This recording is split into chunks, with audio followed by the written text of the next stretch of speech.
Ako si Maria at ito ang aking kwento.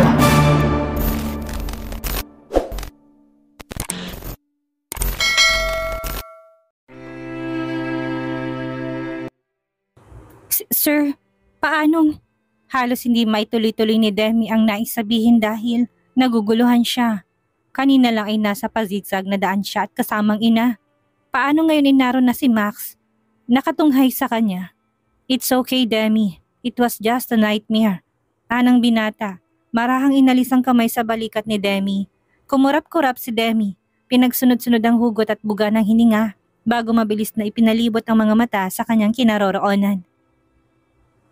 Base sa kagamitang nakikita niya sa palibot, nasa ospital siya. Subalit bakit? Maya-maya pa'y biglang namilog ang mga mata niya nang maalalang huling eksen ng kanyang nasaksihan bago siya mawala ng malay. Nasa bakanting silid siya sa kanila, nakatali habang kausap si Boss Carlo. Nanlaban siya. Sinampal siya ng lalaki hanggang sa matumba siya sa sahig habang iniindang matinding sakit sa kanyang ulo. At habang pilit na inaagaw ng dilim ang kanyang katinuan, naalala niyang dumating si Max. Tama, dumating si Max at niligtas siya. Kung paano, hindi na importante sa kanya. Ang mahalaga, dumating to sa oras na kailangan niya ng tulong at iniligtas siya nito mismo kay Boss Carlo. Napaluhan na si Demi. Wala sa sariling hinawakan ng kanyang ulo. Nakapanyang benda sa kanyang noo. Noon din niya nakita na meron siyang IV line sa kanyang isang kamay. Sir Max, marami pong salamat sa pagligtas mo sa akin, nahiyang sabi ng dalaga. Panay ang sigok. Hindi naman umimik si Max, pinagmasdan lang si Demi. He's actually conflicted. Gusto niyang magalit dito, pagsabihan nito dahil sa isinaalanganin nito. Silang dalawa nang hindi nito alam. Pero ano pa nga bang magagawa nun? Wala. Magagalit lang siya sa wala. He knew the likes of Demi. She's obedient to a fault. Mas gugustuhin nitong maghirap kaysa magreklamo, lalo na pagdating sa pamilya nito. It's something that he loathes. It's something that he will never ever do. Didn't I warn you about the consequences of your stupid decision last night? Ani Max, humikbi si Demi, marahang tumango bago yumuko. Sorry po, sir, anang dalaga sa garalgal na tinig. Muling umigting ang panga ni Max, nagpigil ng emosyon. Hindi niya alam kung saan siya mas maiinis. Sa hindi pagtatanggol ni Demi sa sarili, laban sa ganid na tiyuhin nito o sa madalas nitong pagsasabi ng sorry. But he knew one thing for sure. It's frustrating to see her that way. Very well, that's water under the bridge now. Nahuli na si Carlo Chuat ang kanyang mga tauhan. Hindi ka na niya ulit guguluhin. But your uncle, the bastard, got away. But don't worry about it. Inutusan ko ng mga tauhan ko na tumulong sa paghahanap. Sooner or later, mahuhuli din siya. Alam mo bang may karelasyong iba ang tiyuhin mo, Miss Malvar? Napasinghap si Demi. Natigagal sa nalamang balita. Karelasyon niyang isa sa mga cashier sa grocery ni Chua. The woman owed Chua money at ginawang collateral ang bahay niyo. Kumuyo ang mga kamay ni Demi. Napuno ng galit ang dibdib. Ang kabit ng tiyuhin ang dahilan kung bakit nakasanla kay Boss Carlo, ang tirahan nila. Tapos siyang balak gawin ng tiyuhin na pambabayad. Napakawalang hiya mo talaga, Tiyo Rodel. Hiyaw ng dalaga sa isip. Muling tumulong luha. Tama si Erica. Hindi na talaga magbabago ang tiyuhin. Sana talaga, noon pa siya nagkaroon ng lakas ng loob na ialis doon ng kanyang tiya Esang at si Sevi. Kung naiisipin ng gastos, tsak na may hirapan siya sa umpisa, subalit kaya naman niyang gawan yun ng paraan sana. Kailangan lang niya ulit maghanap ng ekstrang pagkakakitaan. Nagawa niya na yan noon, magagawa rin niya sana ngayon. Kaya lang huli ng lahat, umabot na sa sukdulan ng pagkaganid ng tiyuhin. Nagawa pa siya nitong saktan at ibenta sa amo nitong maitim din ng budhi. Sandaling natahimik na umiiyak si Demi. Maya-maya pa nagangat ng tingin sa boss nang may maalala. Ang tiya Esang ko at si Sevi, kamusta po sila? They are safe, wala na sila sa inyo. Naisip kong hindi makakabuti sa kanila kung may iwan sila sa inyo. Habang hindi nahuhuli ang tiyo mo, inilipat ko ng tiyahin mo sa isang care facility. Makakasama niya doon ang pinsan mo. Bahagyang bumangon ng pag-aalala sa dibdib ng dalaga. Pero sir, nag-aaral po si Sevi. Paano po? May sariling eskwelahan ng facility na pinaglipatan ko sa kanila, Miss Malvar. Hindi mapuputol ang pag-aaral ng pinsan mo, maliban na lamang kung siyang mismong aayaw. Putol ni Max sa dalaga, tila nabunutan ng tinik ang dibdib ni Demi. Ngayong nalaman na niyang ligtas ang kanyang tiyahin at pinsan, wala na siyang alalahanin pa. Isa na lang, paano pong bayad sa facility, sir? Hindi ko po yata kayang bayaran. I will take care of that. Didn't I promise to solve your problems when we got married? Kumrap si Demi, muling yumuko. Salamat po ulit, Sir Max. Hindi ko po alam ang maaring nangyari sa akin kung sakaling. Wala nang kasunod to, Miss Malvar. Sa susunod na ikaw mismo maglagay sa sarili mo sa kapahamakan. I will just stand by and watch. Malamig na sabi ni Demi kay Max. Hindi na po mauulit, sir. Pangako. Ani Demi sa mababang tinig. Hindi umimik si Max, umiwas ng tingin. Mananatili ka rito sa ospital ng ilang araw. Yan ang sabi sa akin ng doktor. Lahat ng pinsala mo sa katawan ay superficial lamang at maaring gumaling pagkalipas ng ilang linggo. Natilihan si Demi. Linggo ang aabutin, sir. Pero paano pong trabaho ko at ako nang bahalang gumawa ng paraan. I am not the owner of GDC for nothing. So you don't need to worry about it. Hindi nakaimik si Demi. Pasensya na po kayo sa sobra-sobrang abala ko sa inyo, sir. Hindi na po talaga mauulit. Talagang hindi na mauulit, Miss Malvar. I will make sure that nothing like this will happen in the future. Malamig na pahayag ni Max. Napakurap si Demi. Ano pong ibig niyo sabihin? Para maiwasan ng ganitong pangyayari, isa lang ang naisip kong paraan. You will stay with me from now on. Ano po, sir? Mataas ang boses si Demi na magtanong. Kahit na kumikirot ang sugat niya sa ulo, hindi mapigilan ng dalagang magpanik. Nahihibang na ba to? Bakit doon siya sa bahay nito tutuloy? Hindi siya pwedeng tumira sa bahay ni Max. Baka araw-araw lang siya atakihin doon ng nerbiyos. Makausap nga lang niya ito. Halos magkandautal na siya. Paano na lang kung makakasama niya ito sa isang bubong? Sir, baka naman po pwede bang magbagong desisyon mo? Nakakulong na si Boss Carlo. Hindi na niya ako magagawan pa ng masama. Kung si Tiyong naman ang inaalala mo, kaya ko na siyang labanan ngayon. Bibili ako ng self-defense kits. Kaya ko ipagtanggol ang aking sarili laban sa kanya at enough, maring putol ni Max kay Demi. My decision is final. Mula ngayon, doon ka sa bahay ko tutuloy. But I'm warning you, I will watch your every move, Miss Malvar. Cross me and I will snap your neck myself. Banta ni Max sa malamig na tinig. Ikaw ang nagdala sa sarili mo sa ganitong sitwasyon. And you left me no choice. I am just making sure that our secret remains a secret. And making sure you are always out of trouble is one way to do that. Nagbuga ng marahang hininga si Max na mulsa. Magpahinga ka na, gabi na. I will ask Ella to stay with you para may kasama ka. Anang binata bago tuluyang naglakad patungo sa pinto. Babalik ako bukas para bisitahin ka. Stay out of trouble, Miss Malvar. Like I said, huli na to. Bahala ka nang magligtas sa sarili mo sa susunod. Anang binata bago pumihit patalikod at tuluyang naglakad patungo sa pinto. Wala na nagawa pa si Demi kung hindi umayos ng higa at pinilit ang sarili muling matulog. Paglabas ni Max na silid ay kaagad siyang sinalubong ni Ella. How's Miss Demi, sir? Gising na siya. She cried a little but I'm sure she will be fine in the morning. Can you stay here with her tonight, Ella? Tanong ng binata. Mabilis na tumango si Ella. Yes, sir. I will stay.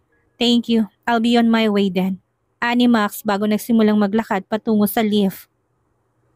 Nakasunod sa binata si Jericho, naghihintay ang iba pang mga tauhan sa ibaba ng ospital.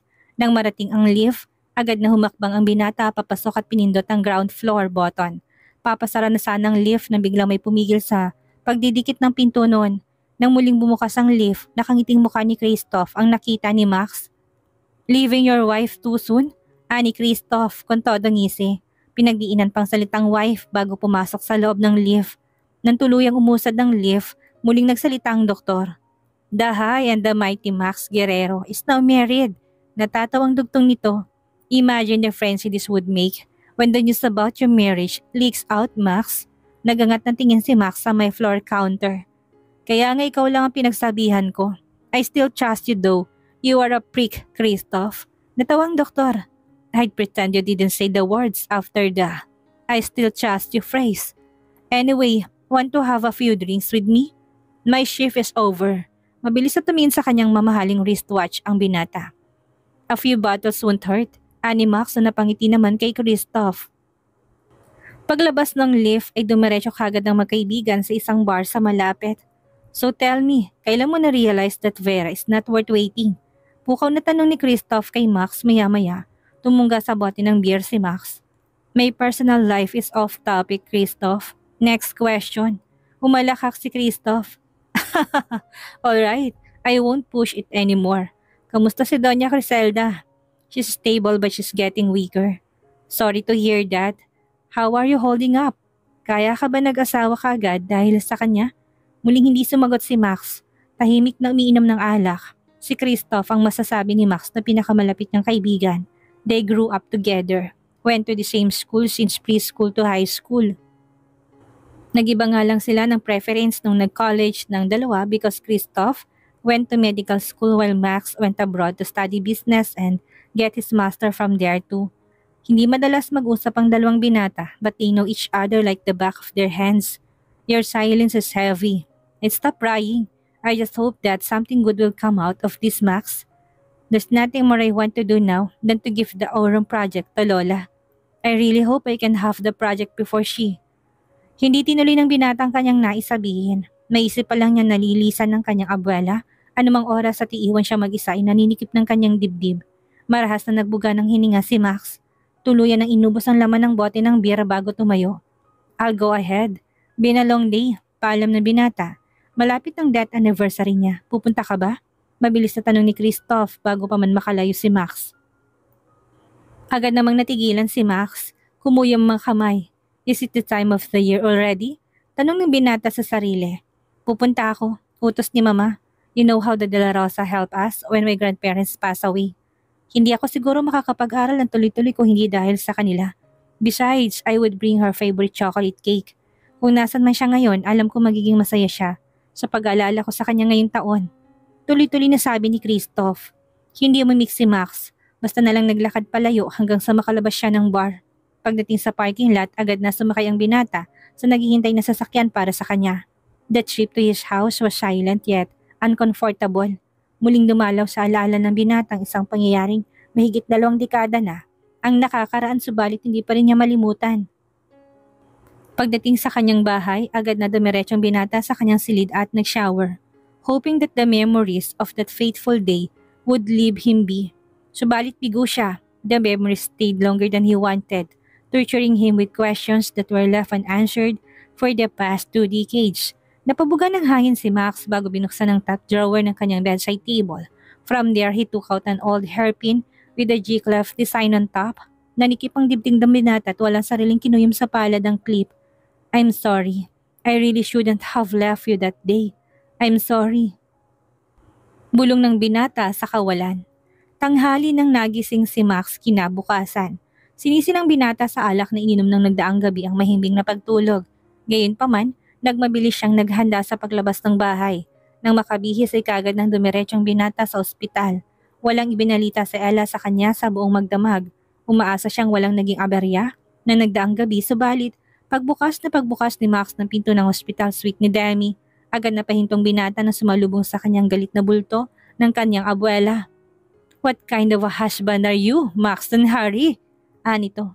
Lola, ani Max, sandaling nautal. Hindi niya inasahan luluwas ng syudad ang abuela. At lalong hindi inasahan ng binata na malalaman itong tungkol kay Demi. Napasulyap si Max kay Ella sa gilid ng silid. Panay ang ngiwi nito, hindi rin maipintang mukha. He glared at his assistant before he faced his angry grandmother. Lola, what are you doing here? Si Max. Humakpang na palapit sa abuela, sumulya pa kay Demi na noon ay nakaupo sa kama. Bakas din ng tensyon sa mukha. Sinubukang yakapin ni Max ang abuela subalit umiwas to. Ano ba tong ginagawa mo, Max? Bakit pinagkakatiwala mo sa ibang pagbabantay sa asawa mo?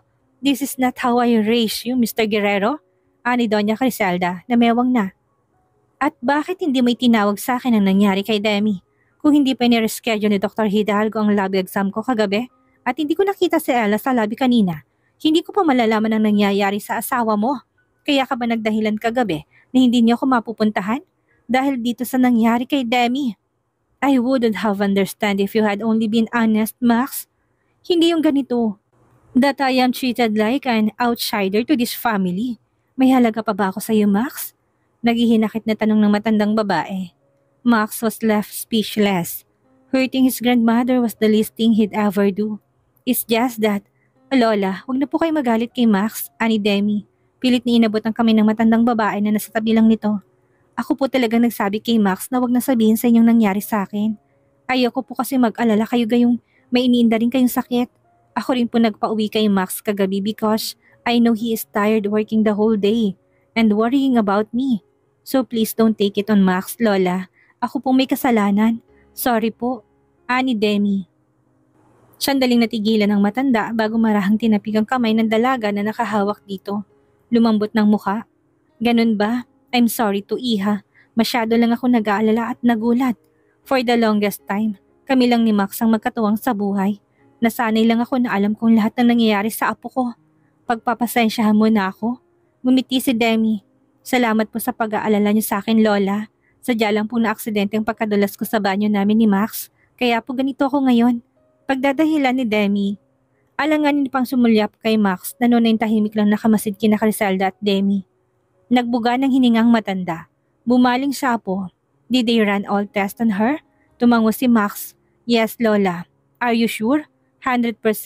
Besides, Christoph is our doctor. Anong binata? Ngumiti na si Criselda. Oh, thank God, it's Christoph. That kid is brilliant. You are in good hands. Alanganing tumango ang dalaga, hindi malaman kung paano sasagutin ng matandang babae. Nang bigla itong dumating kanina kasama sa Ella ay kagad siyang natensyon. Mabuti na lang at mabilis siyang nakaisip ng idadahilan dito tungkol sa nangyari sa kanya. At kahit nakokonsensya si Demi, alam ng dalaga na mas makakabuting magsinungaling sa matanda kaysa malaman itong totoong nangyari sa kanya. Marahang nagbuga ng hininga si Criselda. Humawak sa dibdib nito. Oh, I'm so relieved. Anito bago muling bumaling kay Max. Kailangan ko nang bumalik sa bahay. The travel going here is exhausting. Anang matanda. Get Lola a wheelchair. Utos ni Max kay Ella.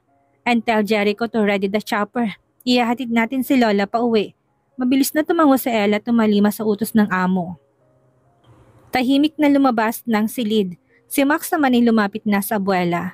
Magpagaling ka, Demi. Call me if Max doesn't behave like he's supposed to be. Married or not as long as he's doing bad. I'd spunk him for you. Pabirong sabi ng matanda, napangiti na rin si Demi. I hope to see you when you're better, Iha. Anang matanda, yumaka pa kay Demi. Makakaasa po kayo, Lola. Dadalawin namin kayo ni Max.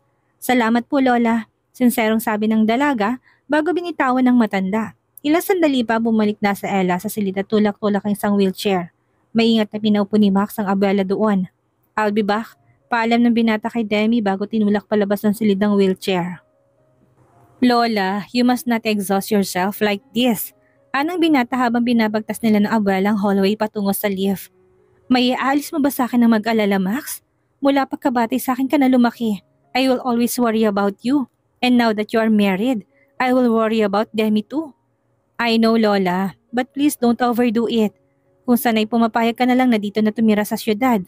Oh please, Max, don't bring up that conversation again. Lalong mapapadali ang buhay ko dito sa syudad. Alam mo yan. Okay na ako sa bahay namin ng lolo mo. I felt closer to him these days. Reminiscing our happy days in our old home. Anang matanda, marahang nagbuga ng hininga si Max. He wanted to argue some more, subalit alam ng binata na hindi siya mananalo sa abuela. She's stubborn as sin. Tsak niyang mauwi lang sa sagutan kapag nagsalita pa siya ng tungkol sa pagtira nito sa bahay niya. Where is Nurse Lucy, by the way? Bakit wala siya? Hindi mo kasama. I fired her, ani Criselda. Agad na nagbuhol ang kilay ni Max. What? Why did you? She's becoming nosy. I don't like her. Tell Christoph to get me a new one. Utos ng matanda bago tiningal ang apo. Lola, pangatlo na si Nurse Lucy na private nurse mo. Mula nang magkasakit ka. So what? I don't like her. So I fired her. Sino kasama mong lumuwas ngayon kung ganun? Sino pa ba kung hindi ang driver nating si Gary? Sasama sana si Milagring, subalit pinaiwan ko na. Ang sabi ko magluto na lamang ng pananghalian. Kaswal na sabi ng matanda. Mag-asawa sina Milagring at Gary na matagal nang naninilbihan sa pamilya Guerrero. Max groaned inwardly. His grandmother has a temper. He could almost imagine the way she fired Nurse Lucy. Lola, hindi po ganun kadaling maghanap ng let's start a new conversation, Max. Your arguments are becoming boring. Papunta ka sa event ng mga De La Rosa sa susunod na linggo, Max. You will go there as my representative. Deklara ng matanda na kagad nagpatahimik sa binata. He had never set foot at the house of De La Rosa. since the fateful day. Given a choice, he'd continue doing just that as long as he could but inabot ni Criselda ang kamay ng apo. Forgive yourself, Max. It was not your fault. Even Cora knows it isn't your fault. So go in my place. Maybe that's what you need to heal fully. Sigurado ako na ganun din ang gusto ni Leticia. Sandaling nag-isip ang binata bago. Okay Lola, I will go. Nasan ka nga? Tanong ni Erica kay Demi nang tawagan itong kaibigan dahil hindi to pumasok sa opisina ng araw na yon. Nasa bahay nga ako, pagsisinungaling ni Demi sa kaibigan. Bahagyang napingiwin ng pilitin ng bumaba sa kama dahil naiihi siya. Namimitig pa rin ang kanyang ulo subalit kaya na niyang tiisin. Kaya naman nagpasya siyang magpunta na sa CR. Kaya lang tumawag naman si Eric at balak pa ata siyang gisahin sa pag-absent niya ngayong araw. Bakit hindi ka bumalik kagabi? May nangyari? Usisa ulit ni Erica. Sa isip ay isang hinala na baka may nangyari sa kaibigan na ayaw lang nitong sabihin kaya ayaw niyang tantanan ang pagtatanong. Si Tia Esa nga kasing nagsabi na samahan ko raw muna siya ngayong araw. Namimiss na raw niya ako kaya pinagbigyan ko na. Paulit-ulit na tayo Erica May ha? Reklamo kunwari ni Demi. Tinulak na pabukas ang pinto ng banyo. Kasi naman, ngayon ka lang nag-absent. Natural mag-aalala ko, sabi ng kaibigan. At saka pina-follow up ka ni Ma'am Esmeralda, kaya tumawag na rin ako. Pinapamadali ata kasi sa executive floor yung pinapagawa sa'yo na inangkin niyang kanya. Nag-submit na ako ng draft kahapon. Approval na lang niyang kailangan. Yun na nga, baka naman kasi hindi niya talaga alam gawin ang trabaho niya, kaya ka hinahanap. Marahang nagbuga ng hininga si Demi.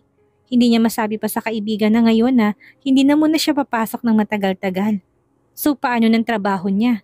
Baka pagbalik niya, hindi lang sabon ang gawin sa kanya ni Esmeralda. Kula at kusot pa. Nasa ganong pag-iisip ang dalaga na may biglang magsalita sa kanyang likuran. Miss Malvar, why are you out of bed? Napasinghap si Demi, mabilis na lumingon sa nakabukas na pinto ng banyo. Naroon si Max, kunot ang noo at matamang nakatingin sa kanya. Hoy, sino yung nagsalita Demi? Ani Erica sa kabilang linya. Mataas ang tinig. Nataranta si Demi. Mabilis na pinutulang tawag at hinarap ang binata. Sir, nakabalik na po pala kayo. Tipid na tumango si Max. Yes, hinatid ko lang naman si Lola. Bumalik din ako kagad. You did not answer my question yet. Sino kausap po kanina? Kumurap si Demi, humawak sa bathroom counter. Si Erica, yung kaibigan ko sa department namin. Hinahanap daw kasi ako ng boss namin, sir. Nagawa niyo na ba ng paraan sa HR itong leave ko? Baka kasi mamaya pagaling ko, pero wala naman akong babalik ang trabaho.